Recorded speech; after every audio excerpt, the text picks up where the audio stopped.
in the Academy's Bagua program, we have the same a weekly class that opens. Week by week, you study step by step the processes involved in learning Baguazhang. I've organized the course into phases, a little bit differently from some of the other courses I've done. So the Bagua is in phases, with phase 1 being on studying the nature of the circle walking, foundations of connecting the body together, and the energetics, the Gong side of Bagua. Originally, I was going to come from a more martial angle originally with the Baguazhang, but then because of the COVID situation that's taken place while I'm filming this, it's difficult for people to get partners in many cases. So what I did was I just switched up the order I was going to teach it in, and for the first whole year, people are studying foundations and energetics and understanding how to develop and move the qi within Bagua, and learning how Bagua connects into the teachings and methodology of the I Ching, the classic of change. Because often in Bagua, you see people talk about the classic of change, but they don't really go together. What they normally do is name a movement after one of the hexagrams or trigrams and then assume that you've successfully linked the two together, but that's really not how it works. There's a whole synergistic relationships between the teaching of the I Ching and Baguazhang, and that's really what I focused on for phase 1, the first year-long section of the Bagua program.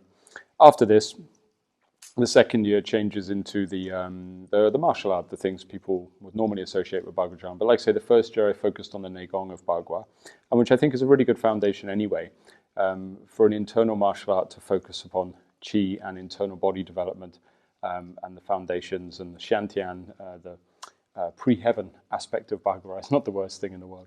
So this is my Foundations of Bagua program. Phase 1 is filmed. And like I say, just work through it week by week, and gradually you'll develop an understanding of Baguazhang, which I think is an art that is almost lost. I think Tai Chi is almost lost, but there are people out there teaching Tai Chi these days. I think Tai Chi Chuan teachers have managed to tap into some of the essence of Tai Chi. A lot of people have anyway, and it's starting to sort of have a second flourishing, I think, Tai Chi, almost seeing a kind of rebirth of some of the internal sides of Tai Chi these days, which I think is brilliant. Mainly due to the work of a few very prominent teachers.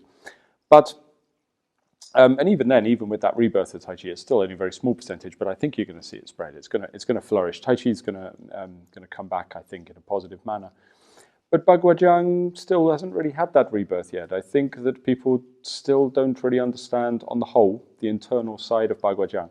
So that's what I've tried to present here for people to understand. So phase 1 is all about the body development, so that your Baguazhang doesn't end up being, sort of fast external choreography with nothing really going on the inside of the body, which is normally what you see with Bagua.